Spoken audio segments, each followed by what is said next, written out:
Movie के start में हम एक आदमी को देखते हैं जिसका नाम होता है ट्रेंजियो। ट्रेंजियो उस टाइम एक एयरपोर्ट पर जाता है और जब वो एयरपोर्ट पर जाता है तो हम उसे काफी परेशान देखते हैं। देखने से लग रहा था कि शायद उसकी कोई फ्लाइट मिस हो गई है, लेकिन असल में उसकी फ्लाइट मिस नहीं हुई थी, बल्कि सच तो कुछ और ही था। इसके बाद रिसेप्शन पर जाता है और वहाँ से पूछता है कि वेस्ट जाने वाली फ्लाइट कब निकलेगी। तब उसे बताया जाता है कि 2 घंटे बाद निकलेगी। तभी सुनने के बाद ये टिकट लेता है जिससे कि ये टर्मिनल को क्रॉस कर सकेगा। इसके बाद यहीं पर हम एक लेडी दिखाई जाती है जो कि अपनी एक फ्रेंड जो कि न्यूयॉर्क में थी उसे वीडियो चेक कर रही थी, लेकिन तभी अचानक से उसकी फ्रेंड बेहोश हो जाती है। अब ये देखकर ये लेडी जो एयरपोर्ट पर थी ये काफी परेशान हो जाती है क्योंकि इस टाइम ये अपनी फ्रेंड की मदद नहीं कर सकती। यहाँ पर कुछ लोग टीवी देख रहे होते हैं, लेकिन तभी वो देखते हैं कि एक न्यूज रिपोर्टर न्यूज देते देते बेहोश हो गई है। और सिर्फ वो ही नहीं बल्कि बाहर और भी बहुत सारे ऐसे लोग हैं जो बेहोश होकर जमीन पर पड़े हुए हैं, लेकिन किसी को भी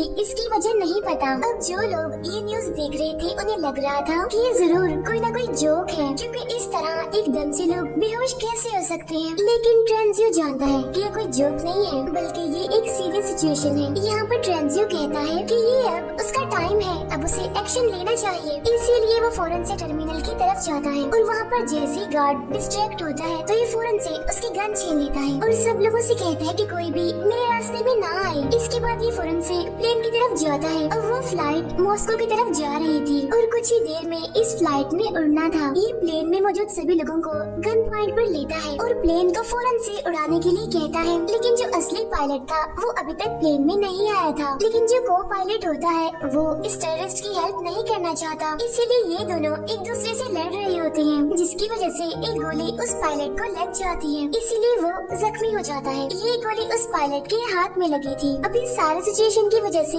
वो सारे पैसेंजर्स काफी परेशान थे और फ्लाइट अटेंडेंट इन सबको हौसला दे रही थी कि सब ठीक हो जाएगा, कुछ भी नहीं होगा। इसके बाद ट्रेंजियो कॉकपिट से बाहर आता है और सबसे पूछता है क्या बोर्ड पे कोई और पायलट है। अब ये सुनकर एक लेडी उठती है जो कि असल में एक रिटायर्ड पायलट थी और ट्रेंजियो के ऑर्डर पर वो आखिरकार टेक ऑफ ले ही लेती है। अब गोली की वजह से प्लेन के एवियोनिक्स टूट चुके थे, इसीलिए कोई भी प्लेन से बाहर नहीं जा सकता था, इसीलिए अब मजबूरन उन सभी को ये सफर करना ही पड़ेगा। इसके बाद ये लोग रिटायर्ड पायलट यानी कि सिल्वी से पूछते हैं कि क्या वजह है कि इतनी इमरजेंसी में टेक ऑफ करवा रहा है, जिस पर वो बताता है कि नेटो में मुझे ऑफिसर असाइन किया गया था और मुझे कुछ ऐसी बातें पता है जो किसी और को नहीं पता। फिर जब बार बार पायलट जिद करते हैं असली वजह पूछने पर तो वो बताता है कि असल में सनरेज डेडली हो चुकी है और अगले दिन के स्टार्ट पर ही सूरज की रेस की वजह से सारे लोग मारे जाएंगे, यहाँ तक कि वो लोग भी जो कि घरों के अंदर होंगे। वो बताता है कि ये तो पहले ही जापान और कोरिया में हो रहा है और अब सूरज का अगला टारगेट ये प्लेन होगा। अगर सूरज की रेस इस पर पड़ गई तो तब इस बात पर वो पायलट यकीन नहीं करते और कहते हैं कि शायद तुम पागल हो। तब ये सुनकर ट्रेंजियो कहता है कि शायद मैं आपको पागल लग रहा हूँ, लेकिन ऐसा है नहीं, मैं पागल नहीं हूँ। वो पायलट मैथ्यू जिसके हाथ में शूट लगा था उसके हाथ से खून बह रहा होता है। तो प्लेन में मौजूद एक लेडी जो कि मेडिकल प्रोफेशनल होती है वो ये जिम्मेदारी लेती है कि मैं पायलट की मदद करूंगी। यहाँ पर वो लेडी हॉट नाइफ का यूज करती है ताकि वो उस पायलट के हाथ से उस गोली को निकाल सके। अब इस वजह से पायलट को बहुत ज्यादा दर्द हो रही थी और प्लेन में मौजूद सारे पैसेंजर्स भी उसकी वजह से परेशान हो रहे थे। लेकिन यहाँ पर मैथ्यू जानता था कि उसे सब्र से काम लेना चाहिए क्योंकि सबकी जिंदगी अब उस पर डिपेंड करती है। यहाँ पर मैथ्यू सबको बताता है कि हम उसी जगह पर लैंड करेंगे जहाँ पर लैंड करने का ट्रेंजियो हमें कह रहा है, बजाय उस जगह पर लैंड करने की जहाँ पर हमने सोचा था। यहाँ पर मैथ्यू को लगता है कि फाइटर जेट्स लाजमी आ रहे होंगे उन्हें रेस्क्यू करने के लिए, क्योंकि उन्होंने ये प्लेन इसीलिए उड़ाया था क्योंकि उसे इन मैथ्यू को गन पॉइंट पर लिया गया था। लेकिन दूसरी पायलट इन्हें सिल्वी को ऐसा नहीं लग रहा था, उसे नहीं लग रहा था कि कोई उनकी मदद करने के लिए आएगा। वहाँ एक और पैसेंजर को जब ये बात पता चलती है कि सनरेज सबको मार रही है तो उसे इस बात पर यकीन नहीं होता, इसीलिए वो पायलट्स पर शक करने लगता है, यानी कि सारे पायलट्स उनसे झूठ बोल रहे हैं। इस पैसेंजर का नाम अयाज होता है। इसके बाद हम एक और पैसेंजर को देखते हैं जो कि अरबी होता है। ये पैसेंजर एकदम से खांसी करने लगता है और देखते ही देखते बेहोश हो जाता है। अब यहाँ पर अयाज ऐसे प्रिटेंड करता है कि जैसे वो इसकी हेल्प कर रहा है और इसी सब के बीच वो ट्रेंजियो से उसकी गन छीन लेता है। इसके बाद ट्रेंजियो को वॉशरूम में बंद कर दिया जाता है और बाकी सभी पायलट से पूछा जाता है कि आखिर सच क्या है। तब पायलट सबको बताता है कि हम लोग वेस्ट में लैंड करने वाले हैं। वो बताता है कि हमारा प्लेन आइसलैंड में लैंड करेगा क्योंकि ट्रेंजियो चाहता है कि हम वेस्ट में जाएं। तो वहाँ पहुँचने पर पुलिस टेररिस्ट को अरेस्ट कर लेगी और बाकी सब लोगों को आजाद कर दिया जाएगा। वो इन लोगों को सूरज के बारे में भी बताता है। वो बताता है कि ट्रेंजियो को लगता है कि सूरज की रेज लोगों को मार रही हैं। तब इस पर बाकी पैसेंजर्स को भी याद आता है कि उन्होंने भी काफी अजीब चीजें देखी हैं। इसीलिए वो सभी लोग अपनी अपनी फैमिलीज के लिए परेशान होते हैं। तब इस पर पायलट मैथ्यू उन सबसे कहता है परेशान होने की जरूरत नहीं है, मैं एज अ कैप्टन आप सबकी जिम्मेदारी लेता हूँ और मैं आप सभी को बचा लूंगा। इसके बाद हम देखते हैं कि ये प्लेन वेस्ट में पहुँच जाता है और ये प्लेन आइसलैंड में लैंड करने ही वाला होता है। लेकिन तभी वो पायलट देखता है कि यहाँ पर तो पहले ही बहुत सारे प्लेन्स हैं और इतने ज्यादा प्लेन्स होने की वजह से कुछ प्लेन्स तो क्रैश भी हो गए हैं और तो और यहाँ पर लैंड करने की जगह भी नहीं है। लोग भी इधर उधर भाग रहे हैं जिससे पायलट को यकीन हो जाता है कि ट्रेंजियो सच ही कह रहा था। लेकिन अब क्योंकि इनके पास लैंड करने की कोई और जगह नहीं है तो ये सोचते हैं कि थोड़ा आगे जाकर स्कॉटलैंड में लैंड करेंगे। इसके बाद ट्रेंजियो को वॉशरूम से बाहर निकाला जाता है और उससे कहा जाता है कि सबको इस सिचुएशन के बारे में बताओ, यानी कैसे सूरज की रेज सबको मार रही है। ट्रेंजियो कहते हैं कि मुझे सबके बारे में मेरे सीनियर से पता चला और मैं तो खुद भी नहीं जानता कि ये सब कुछ क्यों हो रहा है और ये सब कुछ कब खत्म होगा। मैं तो बस इतना जानता हूँ कि अगर हमने बचना है तो हमें सूरज से कहीं दूर लैंड करना पड़ेगा, किसी ऐसी जगह पर जहाँ पर सूरज की रेस ना पहुँचती हो। अब यहाँ वही अरबी जो कुछ टाइम पहले बेहोश हो गया था वो अभी भी जिंदा होता है और बड़ी ही मुश्किलों से वो सांस ले रहा होता है। वो बस मरने ही वाला होता है और अपनी आखिरी सांसों में वो सबको बताता है कि मैंने डायमंड्स स्वेलो कर लिए थे। अब यहाँ पर वो नर्स पूरी कोशिश करती है कि किसी तरह से इस आदमी के अंदर से उन डायमंड्स को निकाल दिया जाए, लेकिन उसकी कोशिशें नाकामयाब ही रहती हैं। इसके बाद हम देखते हैं कि ये लोग स्कॉटलैंड में इमरजेंसी लैंडिंग करते हैं। अब ये लैंडिंग काफी मुश्किल थी और प्लेन एक दीवार को हिट करने ही वाला था, लेकिन बड़ी मुश्किलों से कुछ ही सेकंड्स पहले आखिरकार ये प्लेन को रोक ही लेते हैं। अब जैसे ये सारे लोग लैंड करते हैं तो इनके पास बहुत सारे मैसेजेस और बहुत सारे नोटिफिकेशंस आते हैं इनके फैमिलीज की तरफ से। इंटरनेट पर भी हर तरफ न्यूज चल रही थी जिसमें बताया जाता है कि आधी दुनिया के लोग तो मर चुके हैं सूरज की रेस की वजह से और आधे अभी बचे हुए हैं। ये एयरपोर्ट खाली था क्योंकि लोग यहाँ से भाग चुके थे। अब ये लोग डार्क प्लेस को ढूंढ रहे थे कि कहीं पर भी इन्हें डार्क प्लेस मिले और ये वहाँ पर छुप जाए। जबकि न्यूज में बताया जा रहा था कि अगर सूरज निकलता है तो तब अगर कोई इंसान बंकर में जाकर भी छुप जाए तो वो भी मर जाएगा। अब यहाँ पर इन सभी पैसेंजर्स को भी वेस्ट की तरफ ही फ्लाई करना था, इसीलिए ये सारे अपना जरूरी सामान और सप्लाईज को इकट्ठा करना शुरू करते हैं। इनमें से एक आदमी जो कि अपनी वाइफ के पास वापस जाना चाहता था वो उन सबसे लड़ रहा होता है कि मुझे वेस्ट की तरफ नहीं जाना, इसलिए यहाँ पर उसे अलाउ किया जाता है कि वो वापस जा सकता है। अब इनका अगला स्टॉप था कनाडा और वहाँ जाकर ये अपने प्लेन का फ्यूल दोबारा से भरेंगे और अपने रेडियो को फिक्स करेंगे। कुछ टाइम के बाद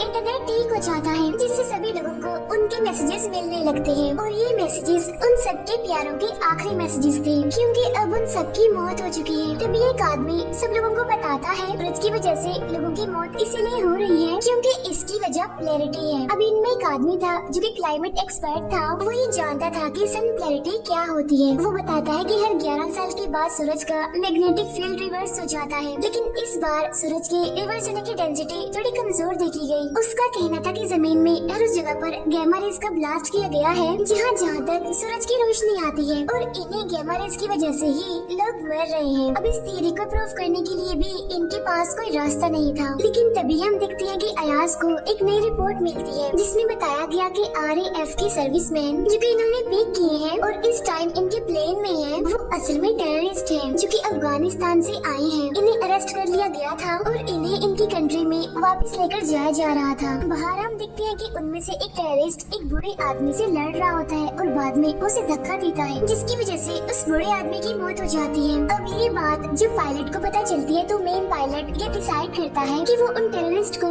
कनाडा में में छोड़कर अपनी फर्दर एक दूसरी फ्लाइट लेंगे। इसके बाद ये लोग लैंड करते हैं और अब सूरज निकलने में सिर्फ 2 घंटे रह गए थे। यहाँ पर उन टेररिस्ट को कहा जाता है कि आप रेडियो को रिपेयर करने के लिए यहाँ आसपास कोई शॉप देखें। तब इस बात पर वो 2 पैसेंजर्स को अपने साथ ले जाने के लिए कहते हैं। वो कहते हैं अच्छा ठीक है, हम शॉप ढूंढने के लिए जाएंगे, लेकिन साथ में जेकब और गैब्रियल को लेकर जाएंगे। अब यहाँ पर जेकब को तो सारे प्लान का पता था, लेकिन गैब्रियल को इस बारे में नहीं पता था। फिर जब जेकब और गैब्रियल टेररिस्ट के साथ जाते हैं तो जेकब उन टेररिस्ट को रूम में लॉक करता है और गैब्रियल को अपने साथ लेकर भागना चाहता है। लेकिन गैब्रियल, जिसे प्लान का नहीं पता था, वो उनको छोड़कर जाना नहीं चाहती थी। जेकब फौरन से प्लेन की तरफ भागता है क्योंकि उसके पास इतना टाइम नहीं था कि वो यहाँ पर खड़े होकर गैब्रियल को उसके साथ जाने के लिए मनाता। इसीलिए वो फौरन से ही प्लेन की तरफ जाता है, जबकि टेररिस्ट उसका पीछे कर रहे थे। यहाँ पर गैब्रियल इस सिटी में रह गई थी और उसके बगैर ही प्लेन टेक ऑफ कर लेता है। और वो टेररिस्ट जो कि जेकब का पीछा कर रहे थे, वो प्लेन की विंडो पर बुलेट से शूट करते हैं। अगर प्लेन अपना लेवल एल्टीट्यूड मेंटेन रखता है तो ये विंडो नहीं टूटेगी। इस प्लेन में एक बच्चा भी होता है जो कि काफी बीमार होता है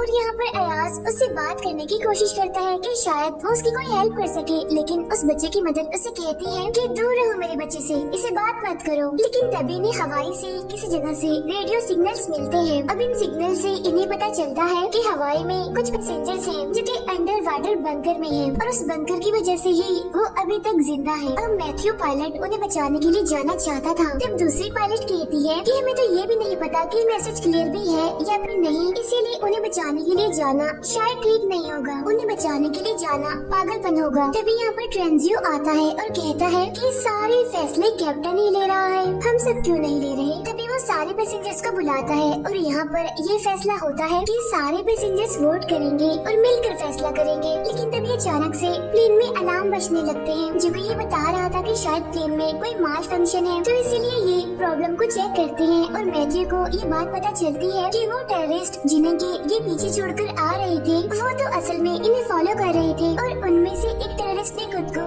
लैंडिंग गियर से अटैच कर लिया है और अगर वो वहीं रहा तो ये लोग सेफली लैंड नहीं कर पाएंगे। इसीलिए मैथ्यू डिसाइड करता है कि वो स्पीड के साथ चलेगा, जिससे कि ऑक्सीजन भी कम हो जाएगी और हाई स्पीड की वजह से वो खुद ही गिर जाएगा। लेकिन यहाँ पर वो ये बात याद नहीं रखता कि इनके प्लेन की विंडो भी टूट चुकी है और जैसे प्लेन स्पीड से चलता है तो प्रेशर की वजह से वो विंडो टूट जाती है। प्लेन में हवा तेजी से आ रही थी और चीजें उड़ रही थी। पैसेंजर्स के लिए वहाँ पर स्टे करना मुश्किल हो रहा था। तब यहाँ पर मैथ्यू जल्दी से प्लेन की स्पीड को कम करता है और उसे लोअर एल्टीट्यूड पे लाता है। फिर हम जेकब को देखते हैं जो कि एक लकड़ी का बोर्ड विंडो के सामने रख देता है ताकि हवा इतनी स्पीड से अंदर ना आ सके। अब यहाँ पर जो बच्चा बीमार था उसके लिए सांस लेना मुश्किल था क्योंकि उसे सांस की प्रॉब्लम थी। तब यहाँ पर अयाज को एक प्लान आता है और वो उस बच्चे के लिए एक ऑक्सीजन पाइप का यूज करता है। तब ये देखकर उस बच्चे की मदर को काफी शर्मिंदगी होती है क्योंकि उसने पहले अयाज को अपने बच्चे से दूर रहने के लिए कहा था, लेकिन आज अयाज ने ही उसकी मदद की।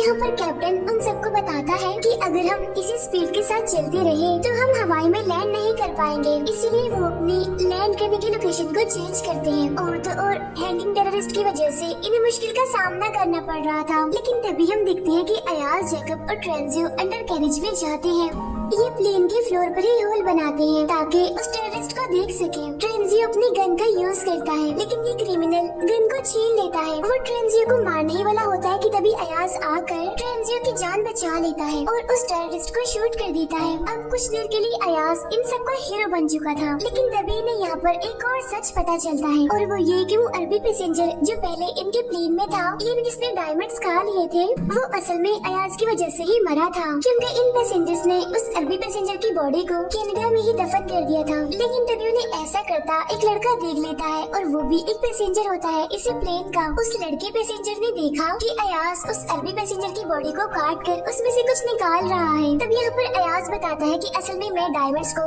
स्मगल करता हूँ और जो डायमंड्स मैंने स्मगल किए थे वो उस अरबी पैसेंजर की बॉडी में थे। लेकिन अब क्योंकि उस अरब पैसेंजर ने इंस्ट्रक्शंस को ठीक से फॉलो नहीं किया था, इसी वजह से उसकी मौत हो गई और तब मजबूरन मुझे उसकी बॉडी से उन डायमंड्स को निकालना ही पड़ा। अब ये सुनकर सारे पैसेंजर्स को अयाज पर काफी गुस्सा आता है और कुछ पैसेंजर्स तो कह रहे थे कि इसको भी टेररिस्ट की तरह प्लेन से उसे बाहर निकाल दिया जाए, लेकिन ज्यादा पैसेंजर्स तो अयाज के हक में ही थे। अब क्योंकि ज्यादा वोट ये थे कि इसे प्लेन में ही रहने दिया जाए, इसीलिए उसे सिर्फ हैंडकफ्स कर दिया जाता है। इसके बाद ये लोग एक जगह पर लैंड करते हैं और वहाँ से ये प्लेन में फ्यूल डालते हैं। अब यहाँ पर हम देखते हैं कि इनके पास जो क्लाइमेट एक्सपर्ट है वो एक बड़ी अजीब बात कहता है कि वो फ्रूट्स जो वो कनाडा से लेकर आए हैं उनका कोई टेस्ट नहीं है, यानी उनका कोई जायका नहीं है। उसका कहना था कि गैमा रेज इतनी स्ट्रॉन्ग है कि उनकी वजह से फ्रूट्स का फ्लेवर भी चला गया, और अगर ऐसा ही रहा तो गैमा रेज फूड का मुकम्मल स्ट्रक्चर ही चेंज कर देंगे, जिसके बाद वो शायद कुछ हफ्तों बाद ही भूख की वजह से मर जाए। मैथ्यू काफी देर से ड्राइव कर रहा था और अब वो उस क्लाइमेट एक्सपर्ट से कहता है कि हमने उस जगह पर जाना है जहाँ पर सूरज की रेस ना पड़ती हो,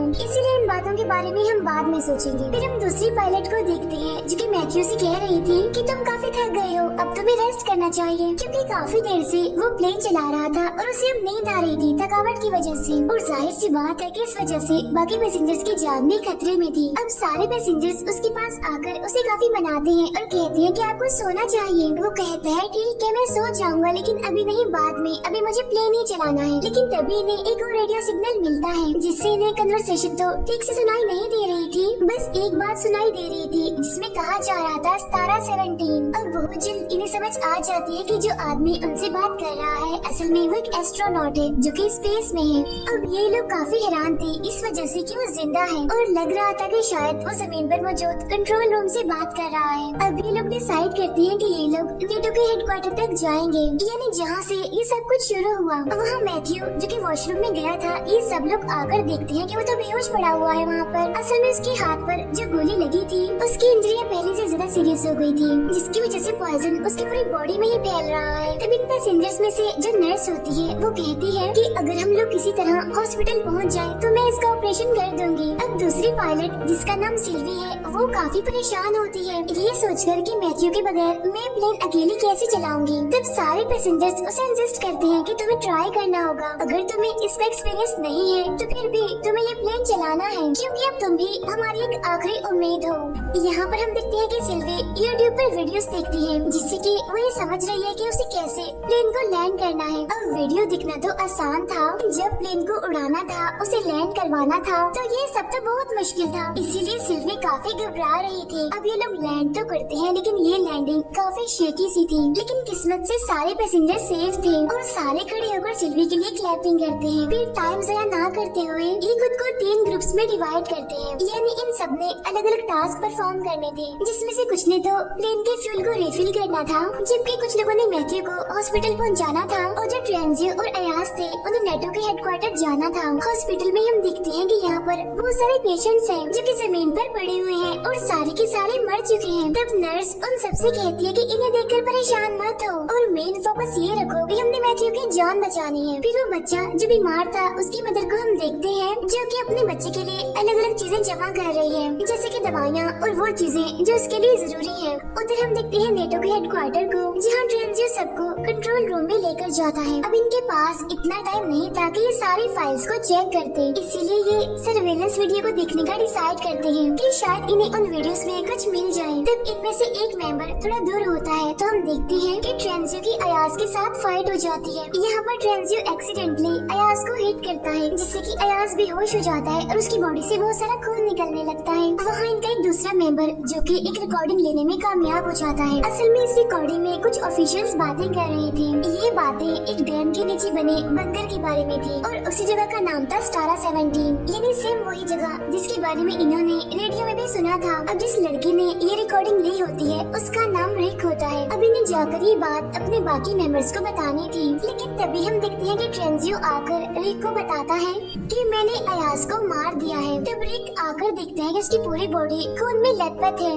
वहाँ हम देखते हैं कि मैथ्यू की हालत अब पहले से बेहतर है। इसके बाद मैथ्यू को प्लेन में लाया जाता है, बाकी सब मेंबर्स भी प्लेन में वापस आ जाते हैं। ऑपरेशन के बाद मैथ्यू काफी बेटर फील कर रहा है। ट्रेंजियो सबको बताता है कि अब हमें अयाज का इंतजार नहीं करना चाहिए।